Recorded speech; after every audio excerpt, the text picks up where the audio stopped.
नमस्कार, मैं शंभू कुमार सिंह और आप देख रहे हैं नेशनल दस्तक का फेसबुक पेज। एक बड़ी डिबेट लेकर आया हूं कि क्या देश भर में जो युवा प्रदर्शन कर रहे हैं और जिस तरह से आगजनी हो रही है, टीवी और अखबार वाले, कल तो उन्होंने खबर बायकॉट किया। वो खबर दिखा रहे थे कि भाई साहब जुमे के दिन मुसलमान कहीं और दंगा न करे। कल का उनका ये टास्क था। आज का उनका टास्क आ गया है कि इस देश के नागरिकों को, युवाओं को उपद्रवी साबित कर दिया जाए। हिंसा का मैं विरोध करता हूँ, आगजनी बिल्कुल बंद होनी चाहिए, लेकिन ये लॉ एंड ऑर्डर की जिम्मेदारी है। सरकारें कहाँ हैं, पुलिस प्रशासन कहाँ है, बुलडोजर कहाँ हैं? और सवाल है कि जो गुस्सा है, जो आंदोलन है, जो बेरोजगारी है, टीवी में बैठ के करोड़ों रुपए सालाना सैलरी लेने वाले लोग जब 20,000 सैलरी वाले नौकरी पर बात करने लगे, ज्ञान देने लगे, तो क्या लगता है? मैं फिर कह रहा हूँ, इस देश में 3 ही आंदोलन को मीडिया ने सपोर्ट किया है और उसकी वजह उस तीनों आंदोलन में आरएसएस था। पहला आंदोलन जो इंदिरा गांधी की इमरजेंसी के खिलाफ हुई, जिसमें जनसंघ शामिल था। दूसरा अन्ना आंदोलन जो आरएसएस का आंदोलन था। और तीसरा मंडल कमीशन के खिलाफ आंदोलन जो रिजर्वेशन के खिलाफ था। उसके बाद जो आज आंदोलन चल रहा है, मीडिया उसके खिलाफ है। मैं हिंसा के खिलाफ हूँ, हिंसा नहीं होनी चाहिए, सरकारी संपत्ति को बचाया जाना चाहिए। लेकिन सवाल ये है कि जब सरकारी संपत्तियाँ बेची जा रही है, तब ये मीडिया उसको क्यों कहती, उसके खिलाफ बात नहीं करती है? प्राइवेटाइजेशन के खिलाफ, सरकारी संपत्ति बेचने वालों के खिलाफ भी इसी तरह का प्रावधान होना चाहिए। तो क्या सरकारी संपत्ति बेचने का हक इस देश की सरकारों को है? सबसे बड़ा सवाल है। मेरे साथ खास मेहमान हैं, अंकित हैं, डॉक्टर ओम सुधा हैं। इनको क्यों जोड़ा है मैंने ये भी बताऊंगा। श्रीवास्तव जी, संगीता श्रीवास्तव हैं। ओम सुधा को इसलिए जोड़े हैं कि ये आखिरी दीपक की तरह टिमटिमा रहे हैं ये लोग। कल दिल्ली में ऐसे हालात में जब कोई आरक्षण की बात नहीं कर रहा है, लोग डरे हुए हैं, बैकलॉग की बात नहीं कर रहा है। डॉक्टर ओम सुधा जनरल सेक्रेटरी हैं राष्ट्रीय परिसंघ का, और 2 दिनों की बड़ी बैठक रख रहे हैं कॉन्स्टिट्यूशन क्लब में। उस बैठक में आरक्षण बचाने को लेकर और निजीकरण के खिलाफ मंथन चलेगा। दिलीप मंडल, प्रोफेसर रतन लाल, तमाम बहुजन पत्रकार, बहुजन एक्टिविस्ट, बहुजन लोग उसमें शामिल होने जा रहे हैं। तो दोनों का बड़ा संबंध है, इसलिए हमने सोचा कि इस पर चर्चा की जाए। आप लोग क्या सहमत है? मीडिया कह रहा है कि राजनीति हो रही है, सरकारी संपत्ति खाक हो रही है, सही बात है, लेकिन यही मीडिया सरकारी संपत्ति बेचने पर क्यों चुप थी? मैं कुछ युवाओं की बात देख रहा हूँ। कल कांग्रेस ने 2 पीसी की है, आज और कल में। पहली पीसी की है सचिन पायलट ने, गुर्जर समाज से आते हैं। दूसरी पीसी की है आज दीपेंद्र हुड्डा ने, जो जाट समाज से आते हैं। इसका क्या मैसेज है? इसका मैसेज ये है कि इस देश में जो किसान जातियाँ हैं, उन्हीं के बेटे देश की सेवा करते हैं। और सवाल है कि अगर अग्निपथ इतना बढ़िया योजना है तो अधिकारियों का क्यों नहीं? डॉक्टर ओम सुधा के पास मैं ले जा रहा हूं कैमरा। हमारे पास सीमित संसाधन है, इस बहस को सुनिए। डॉक्टर ओम सुधा, ऐसे दौर में कैसे देख रहे हैं आप लोग? आपकी कल बैठक है निजीकरण के खिलाफ और रिजर्वेशन को लेकर, बैकलॉग को लेकर। यहाँ तो नौकरी खतरे में है और जो लोग अभी प्रदर्शन कर रहे हैं, मीडिया कह रही है कि ये लोग देशद्रोही हैं, उपद्रवी हैं। इसको कैसे देख रहे हैं आप? देखिए शंभू जी, अभी के दौर में मीडिया जिसको कह दे कि देशद्रोही है, स्थिति ये है कि मीडिया जिसको कह दे देशद्रोही है, वही असल देश, उन्हीं को देशद्रोही कहती है जो देशभक्ति का काम कर रहे हैं। इस देश में आज की तारीख में सच की आवाज जो उठाने वाले लोग हैं वो देशद्रोही हैं। आप ही देखिए कि आपको कितनी गालियां पड़ती है, क्योंकि आप बहुजन समाज की आवाज उठा रहे हैं, बहुजन समाज का दर्द समझ रहे हैं। यह मीडिया इस देश में आज जो है, जो बेरोजगारी दर है, सर्वोच्च स्तर पे है। पिछले 48 साल में देश इतना बेरोजगार नहीं हुआ था, आज वो बेरोजगारी का स्तर देश में है।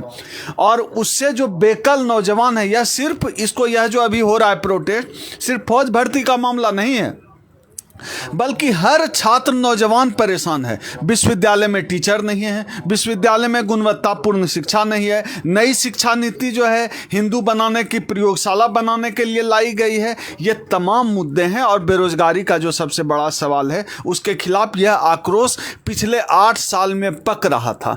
हम लोग इस आंदोलन का समर्थन तो करते हैं, इस जो आगजनी वगैरह हो रही है उसका समर्थन नहीं करते हैं। हम लोग चाहते हैं कि विरोध प्रदर्शन हो, सरकारी संपत्ति का नुकसान न किया जाए, न जलाया जाए। आपको प्रदर्शन करना है तो हम अपने साथियों से कहना चाहेंगे कि आप लोग बीजेपी मुख्यालय बहुत बढ़िया 5 स्टार बना है, आगजनी मत करिएगा, वहाँ पत्थर न चलाइएगा, मारपीट न करिएगा भाजपा के नेताओं के साथ, वहाँ शांतिपूर्ण बैठिए, प्रदर्शन करिए। शांतिपूर्ण का मतलब तो आप समझते ही हैं।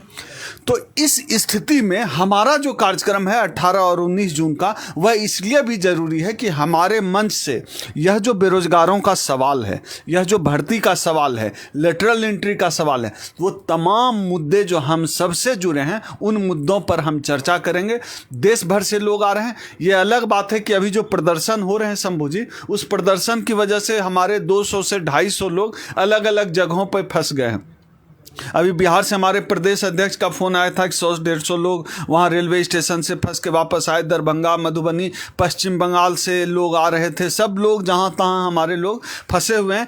बावजूद इसके यह आवाज़ उठाना जरूरी है। हम लोग तमाम सवालों, जो बहुजनों के जुड़े तमाम सवाल हैं, उन सवालों के साथ साथ जो हमारा अभी जो लेटेस्ट यह जो मामला चल रहा है पूरे देश में, छात्र नौजवानों के भविष्य के साथ जो खिलवाड़ चल रहा है, पहले जो है खिलवाड़ किया इन्होंने लेटरल एंट्री के नाम पे, अब एक तो बहाली नहीं ला रहे हैं, 2 साल बाद फौज में बहाली आई तो जो है हथियार चलाना सिखा कर ये छोड़ देंगे। शंभू जी, एक सवाल तो इस पर भी चर्चा होनी चाहिए कि जो लोग मैट्रिक पास कोई लड़का 4 साल तक बंदूक चलाना सीखेगा, उसके पास बंदूक का लाइसेंस भी होगा, वो 4 साल के बाद करेगा क्या? बंदूक चलाना आएगा, बंदूक चलाने का कॉन्फिडेंस होगा उस आदमी के अंदर, और बंदूक रख सकता है वो, 4 साल तक वो आदमी करेगा क्या? बहुत लोग कहते हैं कि 10-11 लाख या 9 लाख कुछ देने की बात मोदी जी कर रहे हैं। एक सवाल मैं पूछना चाहता हूं मोदी जी से, आप यह बताइए, जो आप दे रहे हैं 9 लाख, 10 लाख, 11 लाख, पहले वाला जो 15 लाख था उसी में अटैच करेंगे, ऐड होगा, या फिर ये अलग से कोई पैकेज आप दे रहे हैं 9, 10, 11 लाख वाला? यह भी मोदी जी को स्पष्ट करना चाहिए। गौरतलब है कि यह एक ऐसा आदमी ऐसी बात कर रहा है जिन्होंने अपनी जिंदगी में झूठ के सिवा कुछ नहीं बोला है, जिनको हम लोग झूठ की मशीन के नाम से जानते हैं। पूरे देश दुनिया में आप अभी करा लीजिए कोई कंपटीशन कि सबसे बड़ा झूठा कौन। हमें गर्व है कि हमारा प्रधानमंत्री वो कंपटीशन जीत सकते हैं। इतना झूठे वो आदमी हैं, यह झूठ बोलने का कंपटीशन वो जीत जाएंगे। देखिए, ये झूठ बोलने वाली बात जो है, इससे एक मुख्यमंत्री जो है केसीआर उन्होंने भी कहा है, जो तेलंगाना के मुख्यमंत्री हैं। आज मैं प्रधानमंत्री का एक वीडियो देख रहा था, वो कह रहे थे कि जब मैं 4th क्लास में पढ़ता था तो जामनगर सैनिक स्कूल के लिए 2 रुपए में प्रोस्पेक्टस मंगवाया। मेरे अंदर इतना सम्मान है सेना के लिए। फिर वो कह रहे हैं कि जब 62 का युद्ध हो रहा था तो मैं 7वीं क्लास में था, 6ठी 7वीं क्लास में, और मैं सेना को जाके मैंने पैर पकड़े हैं, उनको नाश्ता कराया है, मिठाइयाँ खिलाई हैं। तो अद्भुत है, मोदी जी कुछ भी कर सकते हैं। एक बार तो उनका बयान था कि सेना से ज़्यादा रिस्क बिजनेसमैन लेते हैं। संगीता श्रीवास्तव हैं, वो भी इस मामले से जुड़ी हुई है। खुशबू श्रीवास्तव हैं। मैडम, आप कैसे देख रही हैं छात्रों के इस प्रदर्शन को? क्या मीडिया कह रही है कि ये लोग सरकारी संपत्ति जला रहे हैं और ये लोग देशद्रोही हैं, उपद्रवी हैं? वो अपनी मांगों के साथ सही हैं, लेकिन हिंसा कहीं पर भी किसी भी तरीके से सपोर्टिव नहीं है। एक बात ये। दूसरा, जो अभी मोदी जी ने कहा है ना कि 4 साल का जो बच्चों को अनुभव बंदूक चलाने का दिया जा रहा है, वो अनुभव मात्र नहीं है। 4 साल बाद इनको डंडे और झंडे भारतीय जनता पार्टी के लेकर इन्हें उतारा जाएगा। आप ये बात समझिए, ये सिर्फ तैयारी है फौज में जाने की, कठोर दिल कैसे बनाया जाए, ये सिर्फ उनकी तैयारी कराई जा रही है। प्रॉपरली दंगे कराने के लिए ट्रेनिंग दी जा रही है। मैं तो साफ साफ ये बात कहती हूँ कि ये जो 4 साल की है, 4 साल का लगातार जो ये ट्रेनिंग है, सेशंस है, क्या के बाद वो दंगा करवाएंगे उनसे? बिल्कुल, आप मेरी बात लिख के रख लीजिए। इनको ट्रेनिंग इसीलिए दी जा रही है। कश्मीर में जिस प्रकार से आतंकवादियों को ट्रेनिंग किस तरीके से दी जाती है, आपने तो देखा होगा, अक्सर फिल्मों में दिखाया जाता है पूरी तरीके से। आज जो दंगे आप देख रहे हैं, जहांगीरपुरी के देख रहे हैं या कहीं और के देख रहे हैं, या लगातार जो दंगे हो रहे हैं, वो क्यों हो रहे हैं? ये लोग बाद में जब नौकरी छोड़ेंगे तो बीजेपी के कार्यकर्ता हो जाएंगे। बिल्कुल, जब जो 4 साल की दंगे, 4 साल का आपको जो ट्रेनिंग सेशन दिया जा रहा है, निसंदेह जो आज की स्थिति हम देख रहे हैं, हमें लगता है 2024 में सरकार बदलना मुश्किल है। 2029 के बाद परिस्थितियां बदले, उससे पहले उन्होंने ये निर्णय कर लिया, अपना ये सोच लिया है। इसलिए नौजवानों को भटकाया जा रहा है। 17 साल का लड़का क्या सोच सकता है अपने बारे में? 18 साल का लड़का बालिग होता है और सेना में जाने के लिए 17 साल का लड़का चाहिए होता है।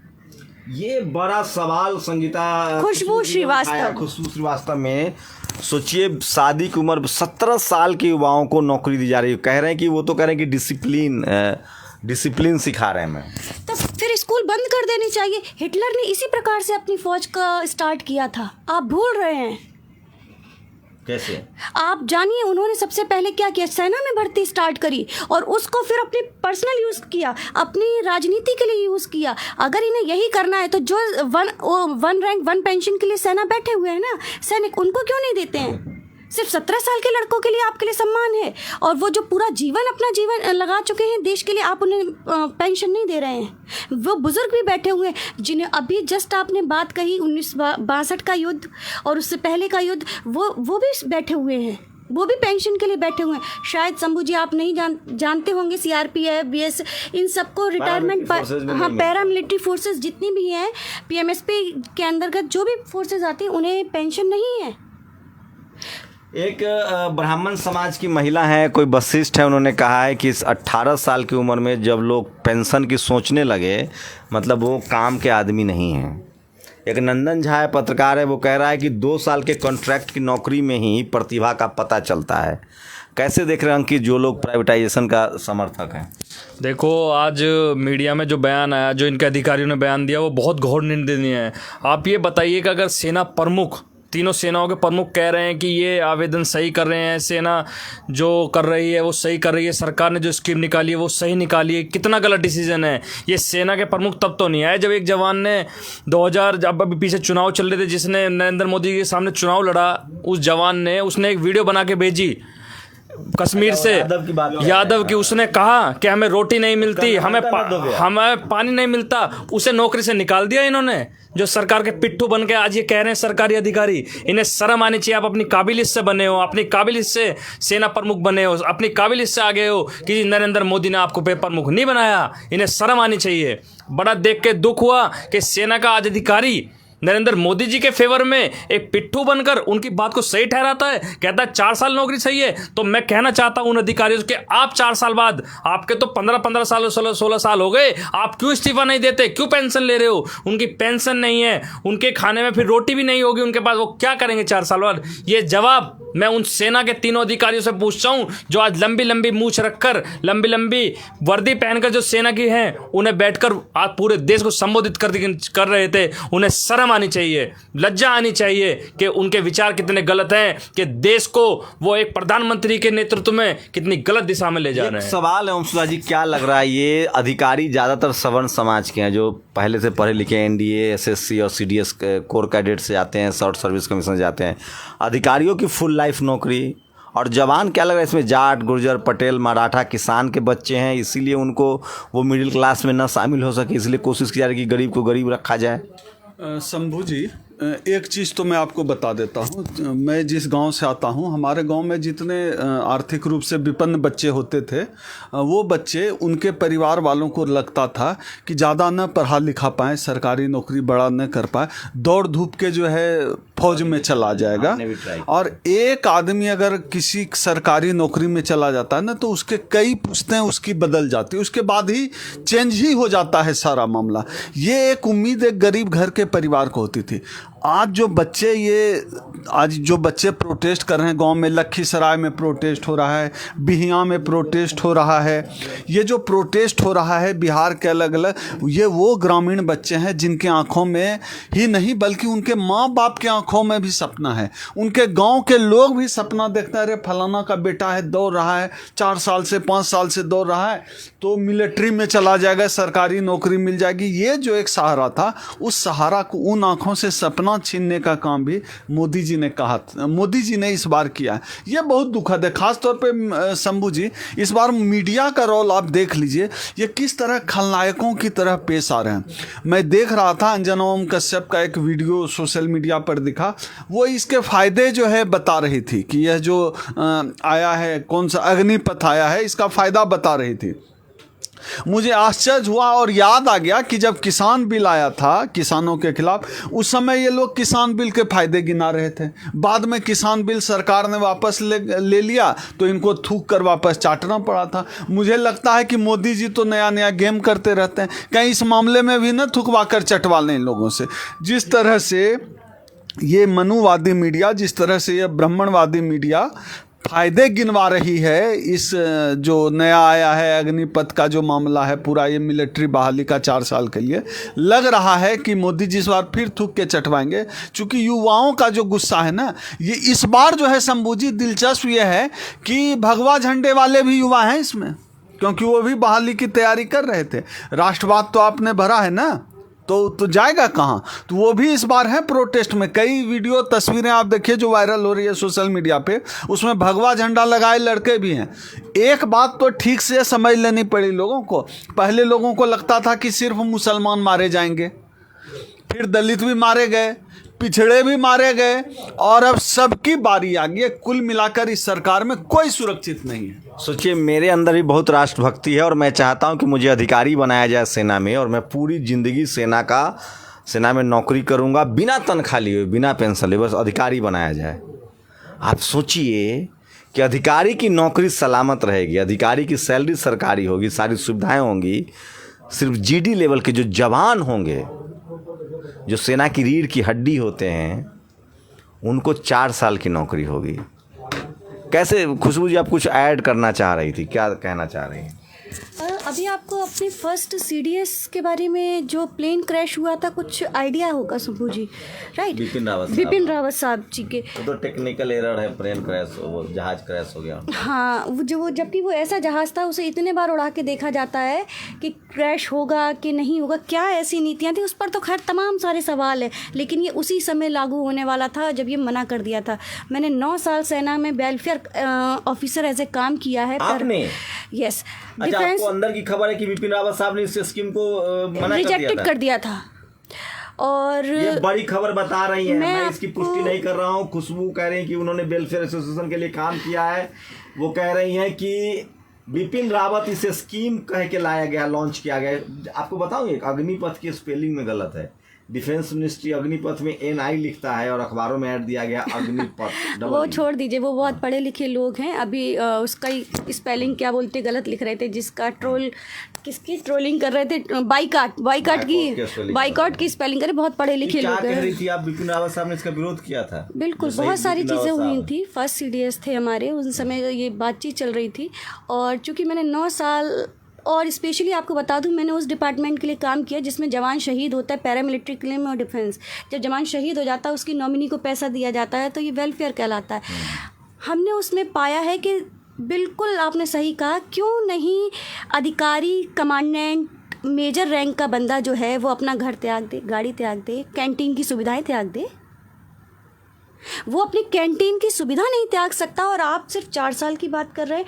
आपको मालूम है कश्मीर में 17-18 साल के बच्चे शहीद हो जाते हैं। यही 4 साल की नौकरी में अगर वो शहीद हो गए तो उनके परिवार की जिम्मेदारी कौन उठाएगा? ये सरकार जो थूक के बार बार चाट लेती है। ये बड़ा सवाल है। नहीं, आप ये सोचिए, ये बिल्कुल तैयारी है। ये बिल्कुल उन क्षेत्रों के बच्चे ज़्यादा लाएंगे जैसे नॉर्थ ईस्ट के बच्चे, जहाँ विवाद चल रहे हैं, कश्मीर के बच्चे, और बिल्कुल गरीब तबके के, क्योंकि बिल्कुल काट देना चाहते हैं ये बिल्कुल कंट्रोल करा के बीजेपी के कार्यकर्ता बना लेंगे। बिल्कुल, आप ये समझिए, माइंड वॉश करेंगे इस तरीके से। आप क्या करेंगे? आपको बंदूक चलानी आती है बंदूक चलानी? हम आपको सैलरी देंगे, आइए आप हमारे पास, आपका डेटा अवेलेबल है हमारे पास, सेना से आपको डायरेक्ट RSS में भेज दिया जाएगा। क्या करना चाहते हैं आप? अभी जो दंगे बिल्कुल रोक ले, इस पर तो कोई बात ही नहीं कर रहा है। नहीं, आपको करनी पड़ेगी। और मैं ये कह रही हूँ कि ये तो मात्र ट्रेनिंग है जैसे आतंकवादियों को दी जाती है। ये 4 साल की ट्रेनिंग सिर्फ इसलिए दी जा रही है कि 29 की तैयारी हो। 24 का तो ये अपने आप ऐसे ही सोचे बैठे हैं कि हम कर लेंगे, लेकिन 29 तक में हम 4 साल में ये और पूरा ग्रैब कर लेंगे। इस कदर दंगे कराए जाए, इस तरीके से कंट्रोल दंगे जिसे कहते हैं। सोचिए, खुशबू श्रीवास्तव एक बड़ा आरोप लगा रही हैं कि क्या देश को डिक्टेटरशिप की तरफ ले जाने की तैयारी है। क्या 4 साल की ट्रेनिंग के बाद उन युवाओं को फिर बीजेपी का कार्यकर्ता या RSS का कार्यकर्ता बनाया जाएगा? आप अंकित सहमत है इस तरह के जो अभी हम लोग कयास लगा रहे हैं? नहीं, बिल्कुल सहमत नहीं है। आज देश इस स्थिति में पहुंचा दिया है इन्होंने कि लोग सड़कों पर उतर रहे हैं। और ये मैं कहना चाहूँगा, नहीं, मतलब ऐसा हो सकता है, बीजेपी ऐसा कर सकती है कि रिटायरमेंट के बाद बीजेपी में शामिल कर लिया जाएगा युवाओं को? देखो, बिल्कुल कर सकती है। ये RSS वाले हैं, ये कुछ भी कर सकते हैं, देश को हैक कर सकते हैं, कुछ भी कर सकते हैं लोग। देश को हैक कर सकते हैं। बिल्कुल कर सकते हैं देश को हैक। आप देखिए, एक कार्यालय में घुसकर एआईसीसी में पब्लिक के जो मीडिया को पीट रहे हैं, ये किसी के घर में घुस रहे हैं, इन्हें शर्म नहीं आती? अगर कल को हम नरेंद्र मोदी के घर में घुस जाएं तो ये हम पर देशद्रोह का मुकदमा लगाकर जेल भेज देंगे क्या? इन्होंने उस पर जो अधिकारी हो कह रहा क्या खुशबू श्रीवास्तव के जो कयास हैं, जो अनुमान है, उससे सहमत हैं आप? वो कह रही हैं कि एक बड़ी स्ट्रैटेजी है कि देश के युवाओं को कैसे हथियार चलाना सिखाया जाए और 4 साल की नौकरी के बाद रिटायर करा के आरएसएस और बीजेपी का कार्यकर्ता बना दिया जाए। अगर ये बात ऐसा होता है तो एक बहुत खतरे की आशंका है। बहुत, क्या डेमोक्रेसी खत्म हो जाएगी इसके बाद? डेमोक्रेसी वैसे भी नहीं है, लेकिन अब जब इतना युवा पढ़ रहा है, पेट दिया है, घर दिया है, परिवार दिया है, जिम्मेदारी दी है, 4 साल के बाद वो किसी लायक नहीं रहेंगे।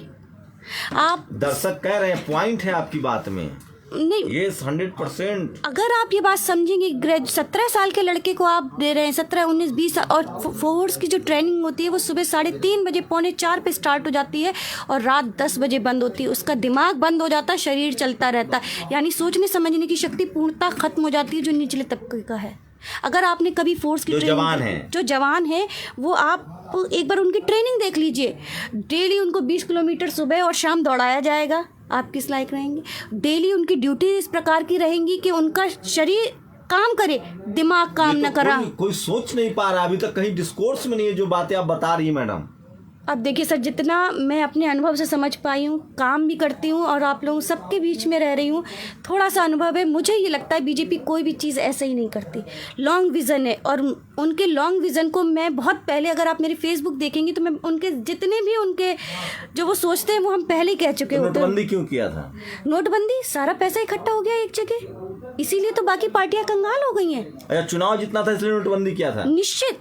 और जीएसटी भी इसीलिए आया था कि छोटे छोटे जितने भी कर्मचारी हैं वो पैसा जो इधर उधर देते थे उनको कैसे खत्म किया जाए, बड़ों को इकट्ठा किया जाए, ये था। और अंबानी अडानी को क्यों बढ़ाया जा रहा है? ये तो आप जग जाहिर प्रश्न है। 2014 के चुनाव में ये तो जग जाहिर प्रश्न है कि क्यों बढ़ाया जा रहा है। ये तो उनकी जैसे क्या बोलते हैं, बैंक होते हैं ना, रिजर्व बैंक्स, बस वो उनकी बैंक है। तो सोचिए, बड़े खतरे की आशंका जता रही हैं खुशबू श्रीवास्तव। ये कह रही हैं कि 2029 की तैयारी है बीजेपी की। देश के युवाओं के हाथ में पहले बंदूक पकड़ाया जाएगा नौकरी के नाम पर, सरेआम तो कर नहीं सकते, उसके बाद उनको आरएसएस और बीजेपी का कार्यकर्ता बनाया जाएगा। सोचिए, जब बिना आरएसएस बीजेपी के कार्यकर्ता बने हुए धर्म के नाम पर मुसलमानों के खिलाफ, पिछड़ों के खिलाफ, दलितों के खिलाफ इतना जहर है इस देश में, अगर उनको हथियार पकड़ा दिया जाए तो क्या होगा? मुझे नहीं पता इस कयास में कितनी सच्चाई है, लेकिन आप लोग की प्रतिक्रिया बहुत ज़रूरी है। कल दिल्ली के कॉन्स्टिट्यूशन क्लब में डॉक्टर ओम सुधा की एक बड़ी बैठक है, आप लोग आइए और वो उनसे एक बार सुनिए। वो एक बार अपील कर रहे हैं कि अगर आप आरक्षण के पैरोकार हैं, आप सोशल जस्टिस के पैरोकार हैं, अगर आप चाहते हैं कि देश में जो सार्वजनिक कंपनियां हैं वो बची रहे, तो आप कल की बैठक में दिल्ली के कॉन्स्टिट्यूशन क्लब में जरूर आइए। एक बार ओम सुधा आपसे रूबरू हो रहे हैं।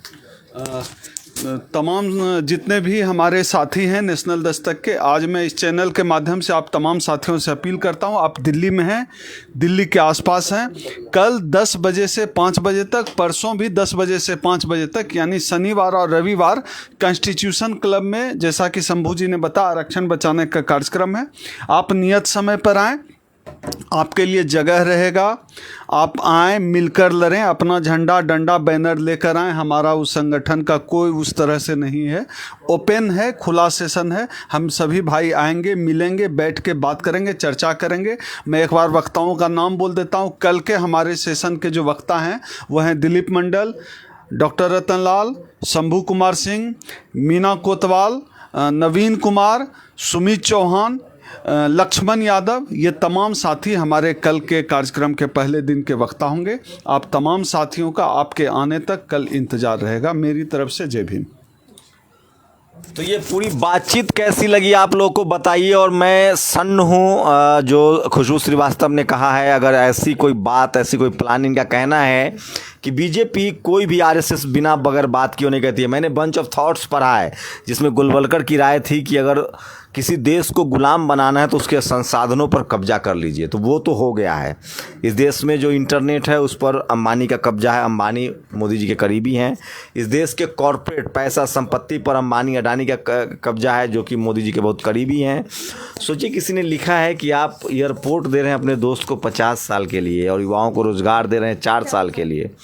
तो सवाल है, अगर इनकी बात अगर सही होती है तो ये बहुत ही खतरनाक है डेमोक्रेसी के लिए, और सबसे ज़्यादा खतरनाक है इस देश के अल्पसंख्यक कम्युनिटी के लिए, और उससे भी ज़्यादा खतरनाक है SC ST OBC माइनॉरिटी के लिए। क्या आप इस आशंका से सहमत हैं, असहमत है, कयास से सहमत है, असहमत है? सवाल तो उठता है कि आखिर कोई सरकार इस देश के युवाओं को नाराज़ क्यों करेगी?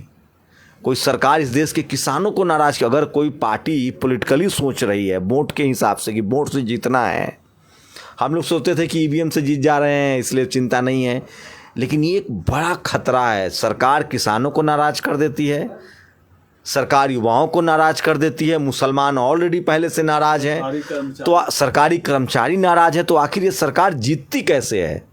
तो लोग कहते हैं EVM से जीतती है। अच्छा, EVM से जीतने के बाद अब सरकार को क्या खतरा है? तो मुझे लगता है दिलीप मंडल का एक पोस्ट था कि सरकार सत्ता में ज़रूर है लेकिन सोशली बहुत कमज़ोर हुई है। ग्रास रूट पर ग्रामीण इलाकों में सरकार का समर्थन घटा है, धर्म के नाम से लोगों का काम चल नहीं रहा है। लेकिन जो खुशबू श्रीवास्तव ने कहा है, अगर ऐसा कोई प्लानिंग है, इस तरह की चीज़ें होती हैं तो ये डेमोक्रेसी के लिए बहुत ख़तरनाक है। आप लोग की क्या राय है? अपनी प्रतिक्रिया जरूर दीजिए। मैं इतना ज़रूर जानता हूँ कि जो जवान हैं वो किसान के बच्चे हैं, और जो किसान हैं वो जाट, गुर्जर, पटेल, मराठा, यादव, कुर्मी, कोई शेड्यूल कास्ट, आदिवासी, यही इस देश के किसान हैं। और जो उनका दर्द दिखा रहे हैं मीडिया में, वो जो उनको उपद्रवी कह रहे हैं, जो उनको खलनायक कह रहे हैं, सुशांत सिन्हा कह रहा है कि उसका राशन कार्ड और आधार कार्ड छीन लिया जाए। सोचिए, यही लोग, मैं सरकारी संपत्ति जलाने के खिलाफ़ हूँ लेकिन मैं सरकारी संपत्ति बेचने के भी खिलाफ़ हूँ, और मैं पुलिस कस्टडी वाले हिंसा के भी खिलाफ़ हूँ, मैं बुलडोज़र के भी खिलाफ़ हूँ। वही लोग इस हिंसा का विरोध करें जो ऑलरेडी पुलिस हिंसा, सरकारी हिंसा का विरोध करते हैं। क्या टीवी अखबार से आप लोग सहमत हैं, असहमत हैं? इस पूरी बातचीत आपको कैसी लगी? अपनी प्रतिक्रिया ज़रूर दीजिए, आपकी प्रतिक्रिया बहुत ज़रूरी है।